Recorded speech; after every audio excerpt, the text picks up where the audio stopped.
Vermeer, je l'ai depuis juillet 2018 avec mon père et mon frère en GAEC. On est sur du polyculture élevage laitier et je suis adhérent de l'ACUMA de Bellois-sur-Somme. 1995, la première bineuse a été achetée. Donc au début, c'était parce que le président de l'ACUMA a voulu développer cette activité-là et qu'ils ont eu une bonne occasion à acheter la bineuse. Donc depuis ce temps-là, c'est la même bineuse qui tournait dans l'ACUMA. Chaque adhérent la prenait à sa guise à la bonne période. Depuis 3 ans, on est passé en chantier complet, donc tracteur, chauffeur, bineuse, avec l'investissement d'une nouvelle bineuse. On est passé en chantier complet, alors pour plusieurs raisons. La première parce que la machine a évolué, elle est un peu plus complexe, même si ça reste une bineuse. Passé en guidage caméra, en guidage trace, pour être polyvalent. Et le deuxième élément, c'était surtout la rapidité. On est 3 ou 4 chauffeurs à pouvoir la conduire. Et donc on connaît bien la machine, on sait où est sa limite. Et surtout un gain de temps attelage, dételage. Alors pour la question du chantier complet, on a comme on a déjà plusieurs chantiers qui sont en route depuis maintenant entre 10 et 15 ans, les adhérents n'ont pas eu trop de mal à ce qu'il y ait un chauffeur qui fasse le travail, ou 2 ou 3, mais que ça ne soit pas eux forcément sur la machine. Donc ça, ils sont habitués. Donc ça n'a pas été une contrainte, même si on a gardé l'ancienne bineuse et ils peuvent biner eux-mêmes avec l'ancienne bineuse. J'en ai eu un la première année et aujourd'hui, j'en ai plus. Tout le monde, c'est un gain de temps pour eux aussi. Et puis nous, en rapidité, ça nous permet de faire beaucoup plus d'hectares que... à comparaison, l'ancienne, on faisait jamais plus de 250 par an. Nous, on en fait 500 hectares. J'ai plusieurs pistes pour gérer mon planning. Donc c'est moi qui gère le planning. Je suis gérant de la bineuse. Donc je procède par, entre guillemets, par élimination. Les adhérents réservent leur tour sur MyCUMA Planning. En premier, et de là, moi, je vais essayer de tourner par secteur, par nombre d'hectares, pour essayer de limiter la route dans la journée et augmenter mon débit de chantier.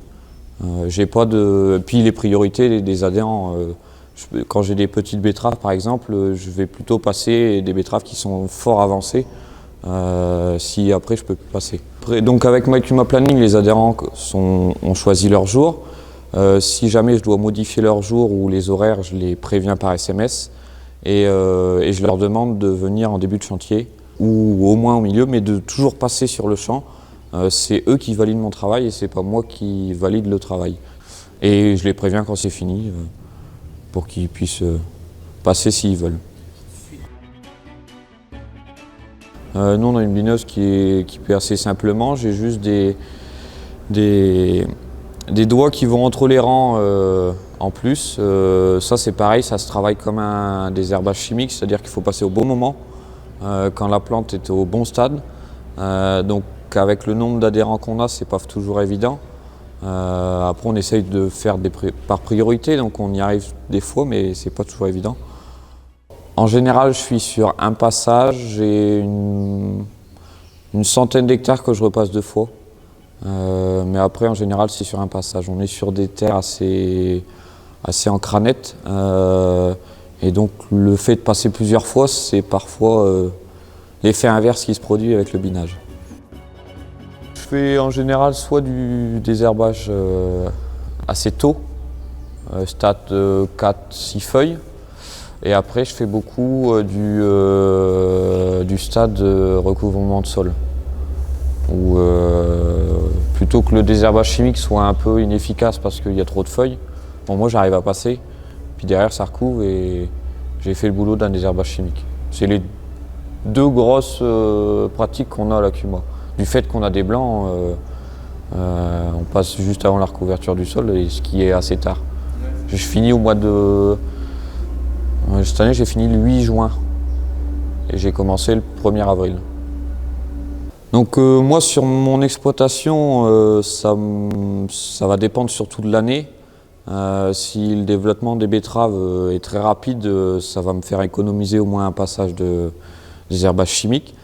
Ça dépend vraiment de l'année. Si les conditions sont vraiment bonnes, que les betteraves poussent très vite, ça va nous permettre d'enlever un désherbage chimique. Sur mon exploitation, on a quelques problèmes de résistance de raigrats et de vulpins sur certains secteurs, mais du coup je les surveille tous les ans. et je les surveille pas que à betterave. Donc ça me permet de les éliminer et oui, la bineuse, des fois plutôt que refaire toute la parcelle au chimique, on fait qu'un rond à la bineuse. Grâce à la CUMA, on a quand même un prix qui est très abordable. Si ça serait l'entrepreneur, à mon avis, on ne le ferait pas forcément, ou on se poserait beaucoup plus la question. Là, du fait de la CUMA, on est à un prix, on est à 35 € de l'hectare, tracteur, bineuse, chauffeur, tout compris. Donc ce qui est quand même pas cher. Enfin, comparé à un entrepreneur, on serait facilement à 10 € de plus. Donc ça nous permet quand même de le faire plus aisément, on y réfléchit moins. Donc pour l'achat de la bineuse, on a été aidé financièrement, donc avec des subventions, donc à hauteur de 60% si je me souviens bien. Donc cela a aussi aidé dans la décision car le matériel devient de plus en plus cher, surtout pour des techniques assez poussées et surtout sur du désherbage comme ça où tout seul on ne ferait pas l'investissement. Aujourd'hui la bineuse elle nous a coûté environ 40 000 €. Sur ma structure je ne l'aurais jamais fait. Qu'avec la CUMA et la subvention, le groupe s'engage plus vite, quoi. Donc sur la CUMA on n'a pas encore de projet sur d'autres matériels pour le désherbage mécanique ou autre. On en parle.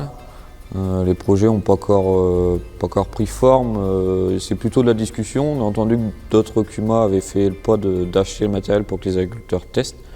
On y viendra peut-être, on en parle de plus en plus. Donc je pense que la CUMA permettra justement d'aller tester ces outils-là. Parce que tout seul, une fois qu'on est lancé, il ne faut pas trop arrêter. Donc on peut pas arrêter, on l'a acheté. Que la CUMA, à plusieurs, le risque est quand même moins grand. Et ça permet de tester. Donc la CUMA de Bellois-sur-Somme, elle correspond à environ 35-40 adhérents, ce qui représente 32 fermes.